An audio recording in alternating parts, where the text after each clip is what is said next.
So we are sitting here with Dr. Roger Patulny, who is the associate professor at Wollongong University, and he has founded the Contemporary Emotions Research Network. You seem to have studied a really vast number of topics, including, connection and trust and volunteering. I have been involved in research in various capacities. I've always been interested in this idea of social connection. What holds us together as a people, as a society, as a nation? So I've been interested over the years in things like volunteering, the trust that people have for each other in general society, social interaction, formation of social networks, time that people spend being social and hanging out with each other. But I'm also been very interested in the emotional aspects of this, how it makes people feel and what people do with those feelings in terms of acting on them or potentially suppressing them. Where this has led me to is the study of loneliness. Loneliness is at the intersection of sociability and emotions. Out of everything that you've looked at, what are some of the more surprising findings? What is interesting is that the connections you have with others don't necessarily lead to you feeling more or less lonely. So, for example, somebody might have, 100, 500, 1,000 followers on Facebook, but still feel incredibly lonely. Somebody might be relatively introverted and spend little time interacting with anybody outside their immediate household, but they've got one or two sort of, good friends and they feel great. Loneliness is about the quality of connection that you have with people, not necessarily the number. That may seem obvious, but it sure doesn't stop people, sitting there on Facebook busily collecting as many friends as they can collect. Another quick one is that loneliness and connection is gendered. There are some different and interesting patterns between men and women. I'm talking in aggregate heteronormative men and women relation. I'm a single dad myself. When I started to try and move and interact within predominantly female networks as a parent, like I go down to the park with my kid and try and interact with the other mums there, and they were all mums. There was almost no dads. They were nice enough, but it was weird. It was a space where they had a particular way of interacting and I was coming into it and they didn't really know how to handle me. That got me very interested in the social networks that men and women move through. And one of the things I found out is in some of my research is men and women can be excluded in different ways. A lot of women are excluded from interaction with others through not having the same sort of financial capacity and freedom as men to go and do stuff, particularly single mum. But a lot of men are excluded from interaction with others because men are just worse at making friends and social networks for the most part. They often rely on their female partners to sort of facilitate that. And so they tend to have high rates of loneliness. When you say that they're worse at kind of making friendships, what about them makes them worse at making friendships? The caveat is I'm generalizing because, sure. I'm a sociologist, that's kind of what we do. The main reasons that I can pick up on are some parts of the sort of masculine culture, which is oriented towards men being sort of more strong and silent and not being either expressive of their emotions and their vulnerabilities or being interested in listening to vulnerabilities. A lot of people, men and women, turn to women when they want to talk about something that, is vulnerable. What that ends up doing is making men a bit more disconnected because it's that ability to share your vulnerabilities and your feelings that alleviates loneliness. That's what connects you to people. But another aspect of it is that typically if you follow men and women through the life course, men still on average will spend so many years undisturbed moving through a work-based career, which means all of their social connections are work-related.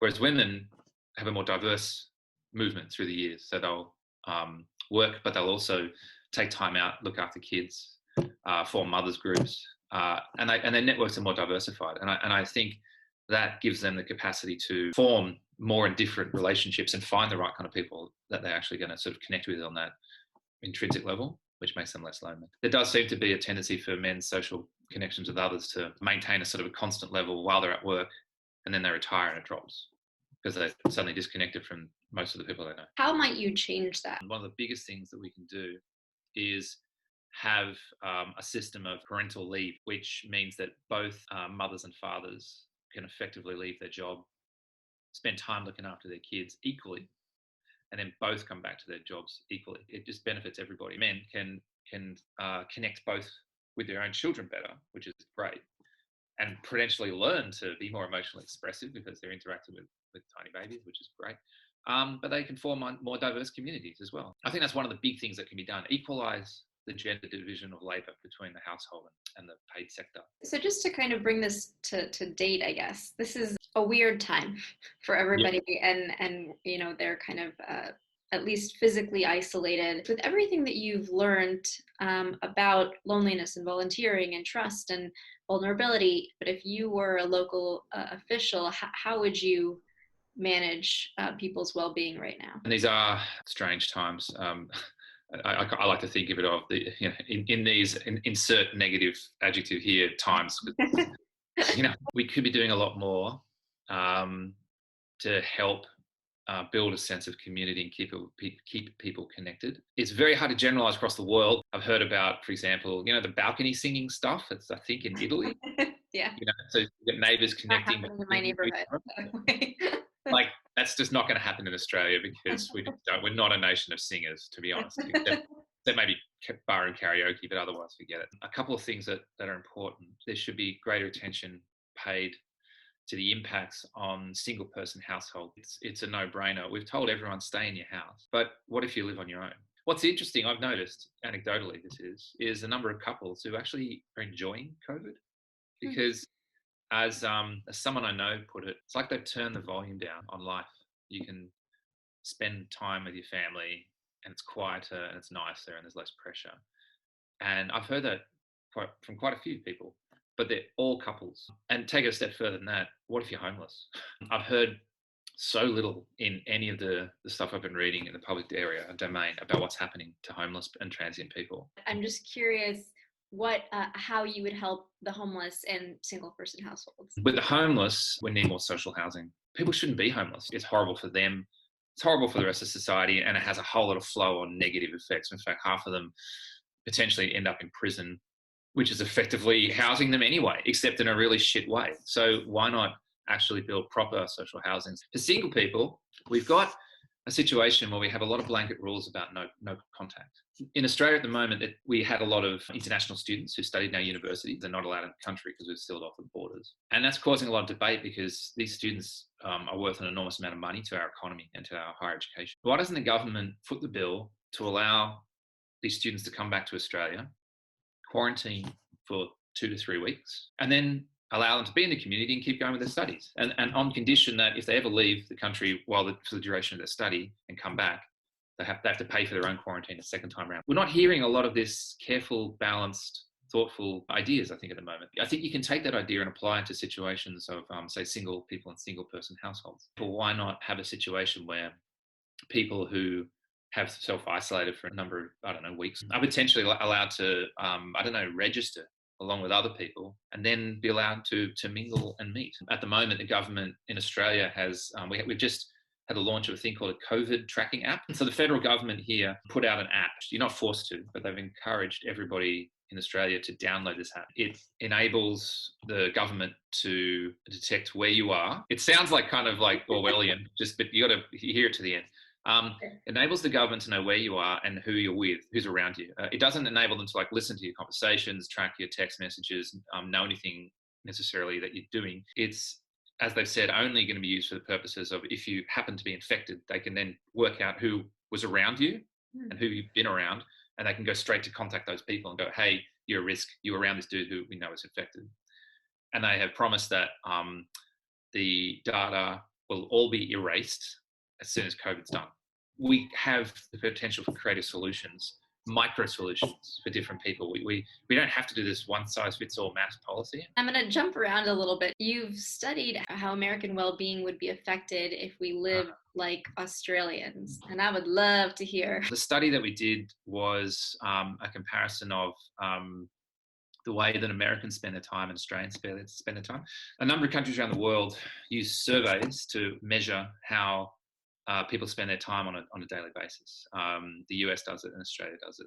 The US data that we had access to also asked about the emotions that people felt when they did certain activities and tasks. From this, you could build up an interesting kind of profile of the amount of time people spent being happy, whether they felt the good feelings I had in doing an activity outweighed, were more intense than the bad feelings. This was a methodology developed by two people called Alan Kruger and Daniel Kahneman. And so we did a little experiment to say, well, let's look at how Australians spend their time. And then we'll match or rework the American time profile as though they were an Australian spending the time the same way, and then work out whether they were more happy or not. Like the good patriotic Australian that I am, thinking Australia's the best country in the universe, blah, blah, blah. Thought that, of course, when Americans spend their time like Australians, they'll be, happier and having a more pleasant time. But the result was surprising because it actually suggested that Americans will be having less pleasant time if they follow the Australian profile. You might be surprised because, from the outside, Australia looks like a place where everyone's having a great time, and we often are. I just picture everyone cuddling with koalas all day. So that never happens. But long short of it was that in some ways, Americans' lives would be more pleasant if they lived like Australians. They wouldn't work as much, and that would make their life more pleasant because you wouldn't spend time doing non-enjoyable long hours. But if they lived like Australians, they'd spend more time doing domestic household labour, and that was less pleasant amongst the middle classes of America anyway. It's more common to have cleaners, which I think you can hire because the wages are lower. In Australia, we have this higher minimum wage, so not many people hire cleaners to clean their houses. They're doing it themselves. But another part of the story, which I thought was really interesting, was Americans are actually more social. They engaged in more social leisure time at home. And the way we interpreted this, my colleague and I, she was American, by the way, is that Americans like to have people over for dinner, because the American academics that I've known are always saying, come on over and have dinner, and they invite people in their houses and they interact and mingle. Whereas Australians, we like a good barbecue, come over and have a barbie sort of thing, but not to the same amount. Maybe because our houses aren't as clean.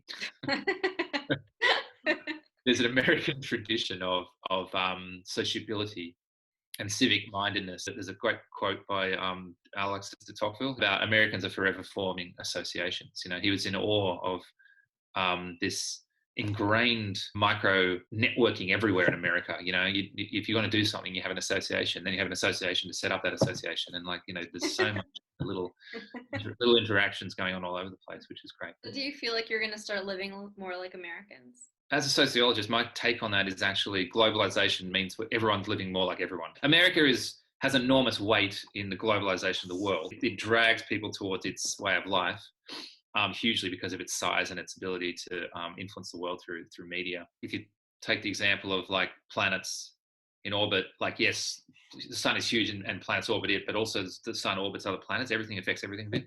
And I think that the whole world is moving towards a globalized uniformity, the individualization of most people. Is that the argument, just that society around the world is becoming more individualized? Yeah, my co-authors and I, we edited a book. It's called Emotions in Late Modernity, where we talked about how emotions are changing. Core to that change is that we are all living more individualized lives now. But the caveat I have to say is that I'm talking about Western societies when I say that. I think it's different in China in particular and India. But in the Western society, and to the extent the West influences other societies, we're becoming more individualized. And that means we live lives where we pursue our own individual interests, we look after ourselves, and that's fantastic because it gives us more freedom. But it's a problem because it undermines community connection. And that means that we both don't look after others as much and others don't look after us as much. This individualization theory, I think, drives a lot of the concern over loneliness in contemporary society today, because it's not hard to feel more lonely when you feel like you're neither supported nor able to support or give back to your community. And actually, that is one really interesting thing about COVID, in that it does seem to have generated a bit of a feeling, at least here in Australia, of community connection again, in that even though we're stuck in our houses on our own, we feel like we're doing it for the common good, and so is everybody else. And so when you do go and see someone on the street, people are nodding a bit more and waving a bit more and going, "How you going?" Yeah. Everyone goes, "Yeah, we're all surviving." A lot more grunting. It's a good sign. Yes. I feel like you boiled down a very complicated topic into a few sentences, which is impressive. So thank you very much. Thank you very much for having me have this chat.